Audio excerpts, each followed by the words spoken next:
सार्वजनिक बांधकाम विभागात कार्यरत छोटा कंत्राटदार यांना कामे मिळू नये यासाठी शासनाने क्लब टेंडर सुरू केले। ह्या छोटा कंत्राटदार यांच्यावर अन्याय आहे। या विरोधात स्वतंत्र इंजिनियर व कॉन्ट्रॅक्टर असोसिएशनच्या वतीने विद्या उच्च न्यायालय नागपूर येथे रिट पिटिशन दाखल करण्यात आली असून विद्या न्यायालयाने ही पिटिशन दाखल करून घेतली असून 2 एप्रिलला सार्वजनिक बांधकाम विभागाच्या अधिकाऱ्यांना उपस्थित राहण्याची नोटीस काढली असून याद्वारे आम्हाला न्याय मिळेल अशी अपेक्षा आज स्वतंत्र इंजिनियर व कॉन्ट्रॅक्टर असोसिएशनचे अध्यक्ष व पदाधिकारी यांनी पत्रकार परिषदेत सांगितले। मी स्वतंत्र इंजिनियर व कॉन्ट्रॅक्टर असोसिएशनचा अध्यक्ष मनोज भालराव। आम्ही सार्वजनिक बांधकाम विभाग या कार्यालयामध्ये कामे करणारे कंत्राटदार आहोत।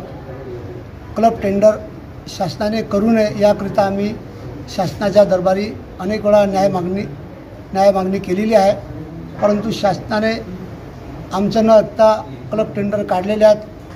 त्यामुळं त्याचा विरोध करण्याकरिता आम्ही माननीय उच्च न्यायालय नागपूर खंडपीठामध्ये रिट पिटिशन दाखल केलेली आहे। त्यामध्ये न्यायालयाने शासनाला नोटिसेस बजावलेल्या आहेत। त्या नोटिसेसमध्ये 3 आठवड्याचा वेळ शासनाला माननीय उच्च न्यायालयाने दिलेला आहे। मध्ये न्यायालयाने गव्हर्नमेंटला नोटिसेस बजावलेल्या आहेत आणि त्या नोटिसेसमध्ये येणारी तारीख 2 एप्रिल 2024 मध्ये त्याचा आणखी एक म्हणजे निर्णय देणार आहेत।